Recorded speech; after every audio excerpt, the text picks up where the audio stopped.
Hi. This is now the second talk in this Alexandria Review presentation, and this one is spot and futures, two different types of markets. So we're going to think on this presentation in international or global terms. A spot market, the commodities are exchanged immediately or on the spot, and there's no need for a contract. A futures market, commodities are exchanged in the future at a set price, and this would require a contract. So the spot market, for example, is, let's say, a Bitcoin exchange of fiat for Bitcoin, which is done immediately. In a futures market, an example would be payment on delivery of oil to China in the future, but we're going to set the price at the present set price. So there are three commodities involved in our example of selling oil from Canada to China. There's oil, there's a Canadian dollar, and there's the Chinese yuan. The seller wants Canadian dollars, while the buyer only has Chinese yuan. So the buyer and seller require a standard commodity which has an accepted price for both the Canadian dollar and the Chinese yuan. This standard commodity is known as the global reserve currency. This is the American dollar. The dollar is king. Why is the American dollar king? Well, following the Second World War, the American dollar was capable of buying a cup of coffee anywhere in the world. So everyone would accept the American dollar in payment. So the dollar was, at that time, backed by gold. That has now changed, and it basically has a well-established global exchange rate. The dollar is well known throughout the world as having a standard global exchange rate. Selling oil in an international trade using the spot market. Oil is delivered to a Chinese port, for example. China buys US dollars with yuan and gives to Canada. Canada sells the US dollars for Canadian dollars, and the oil is marked as paid with a receipt. If only it was that simple. More realistically, the oil is delivered, and a weigh bill and delivery receipt are exchanged. The yuan is given to an international bank, and the international bank gives Canadian dollars maybe about 6 months later or a long time later to Canada. Using the futures market, before delivery, both buyer and seller want to lock in a price or a delivery price. The seller sells, this is where the futures market happens, we bring in the futures market, the seller sells an oil contract against US dollars in the future, the present price, and buys US dollars for Canadian dollars at the same future date at the present price. Gone through that, the buyer does the opposite. The buyer buys an oil contract against US dollars in the future at the present price and sells US dollars for Chinese yuan at the same future date at the present price. Both sides, in effect, bet against themselves. They don't bet against each other. This is a very important call. I'm betting against myself. So I want to lose in one market, gain in another. They cancel each other, and that way I've locked in the price. So on delivery, what each party loses on the spot, they gain in the respective futures contracts, and what each party gains on the spot, they lose on each respective futures contract. So with the delivery of a commodity in the future, there is no winning and losing in the futures market. It is merely a hedge against price fluctuation. That's the design of the future market. It's what it's supposed to be used for. How the spot and futures are connected. So the prices, the future price, the spot price eventually connect at delivery. So the futures contracts are once a month. You buy to that particular month, and open contracts must be settled. All the contracts have to be settled at the end of that month. The commodity has to be delivered at the settlement price. The commodity has to be bought on the spot market to meet future contract obligations. Most of the time this is not done. Most of the time if I've got a short contract, I'll cancel it by taking out a long contract. They cancel against each other, it's done. However, I may, because if I wish, actually expect delivery of the commodity, such as oil, such as copper, such as whichever.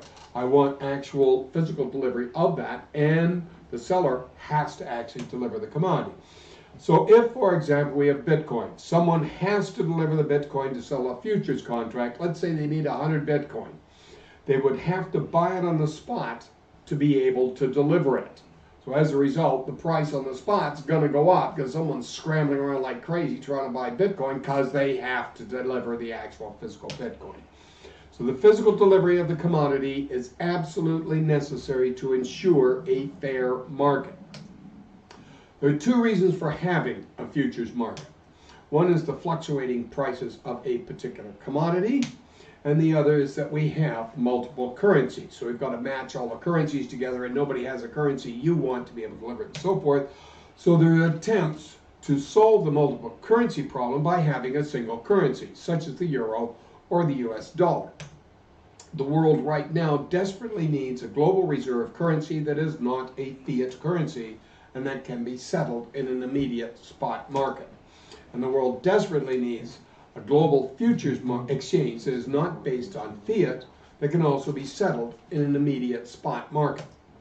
So there's some problems that we have. The amount of currency that is held up for settlement, as I say, it takes a long time for someone to actually get paid for their oil.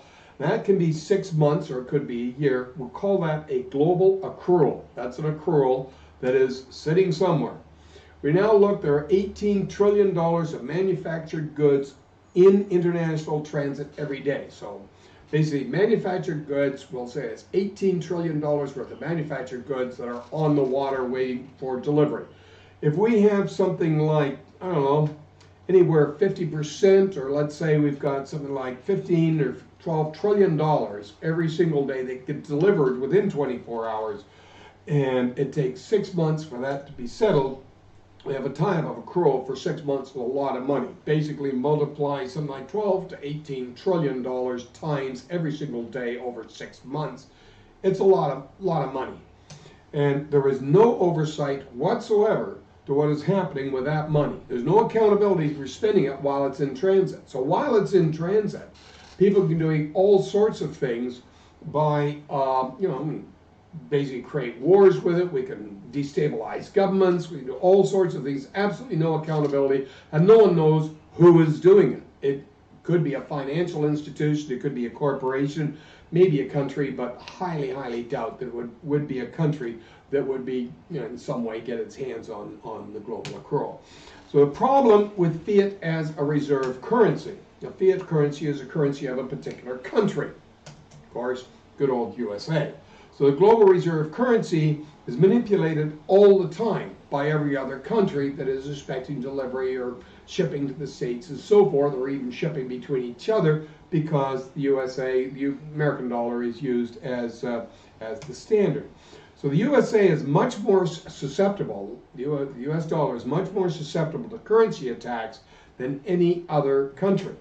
And the strength of the US dollar, it's actually U.S. industry or labor that has protected the country up to now. So after the Second World War, America was so strong, its industry was so strong, it completely stabilized the dollar. The dollar was very, very strong. It could withstand an attack from just about anybody. And this is the reason in these days, if Wall Street sneezes, the world catches a cold, because all the other currencies in the world are based, if you like, on the American dollar. It's the common one. So that is basically a talk about futures and spot markets, and I'm open for questions. Does anybody seem to have any questions, or is it clear as mud? Everybody, what? Anyone? Yeah. You mentioned gold and oil specifically. Yeah. What about other categories of commodities? Gold's interesting because gold is not actually a consumable. It stays as gold. Copper, for example, is a consumable. Oil is a consumable. So basically a currency on oil, not a very good idea, because the oil, you have to use it, or basically it's like food, you use the stuff. So there's different types of commodities that way on what it's based on. Having it based on a particular commodity, such as gold, is a problem. Having it based on labor is a much better idea. It's the industrial strength of the company that keeps the currency strong. So really, people talk about the American dollar as backed by gold, or it's backed by the Fed, or this is all nonsense. The American dollar is backed by the industrial strength of the United States, in the type of thing we have, or in the productivity of America. Other types of commodity might be intellectual properties, such as we have things coming up for a company, for example, like Google, has a lot of intellectual property, and as a result, and that's a huge benefit, for example, and it is exported back and forth and so forth. And that also affects the strength of the American dollar. So there's intellectual capacity of labor. We can think of, you know, very intelligent people cutting code and coming up with new ideas. It's a form of labor. Okay. Good question, thank you. How do you think Bitcoin's been affected with the futures market? I think it's toasted. I think that's the cause of the crash. I really do. And because it gives such a huge advantage to the short contracts. Okay, to short it because there's no physical delivery. So for example, if at the end of the day someone had to deliver 100 Bitcoins, that's really going to affect the price. It's going to bring it back up again. So if someone shorted and they've used high frequency trading or something like that to drive the price down on the spot, which is not that hard to do because of the lack of volume, then all of a sudden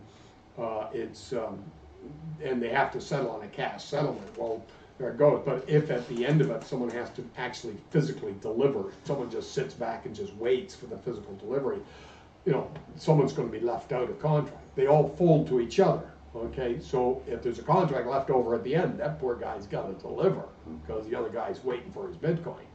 So now he's got to go out, he's got to buy 100 Bitcoin to actually physically deliver it. So they can't hold it back and then high frequency trade with the Bitcoin. The only way you can drive down the price of Bitcoin is to actually have physical Bitcoin to be able to sell it down on the spot. You cannot sell the Bitcoin down unless you actually have Bitcoin. But it's the same Bitcoin on the spot, same Bitcoin is being sold down. You don't need that much Bitcoin to do it. But on a futures market, you need something like 100 Bitcoin. You better go get the 100 Bitcoin so you can actually physically deliver it. That ends that nonsense immediately. That's why the physical delivery makes it cleans up the market. It makes it a fair market.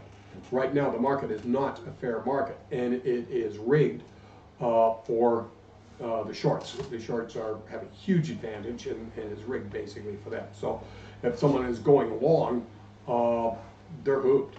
There's no way you'd go long because you're not going to get your physical delivery. And it's the lack of a physical delivery. If I'm going along, I can end this nonsense. I see the markets being manipulated. I'll just sit back and wait for the actual physical delivery of the Bitcoin itself.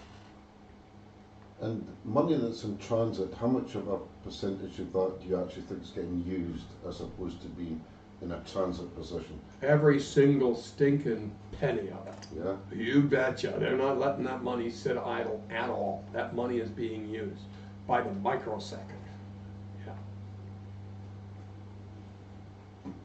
Excellent. Thank you very much. Okay, thank you guys. Thank you. There you go.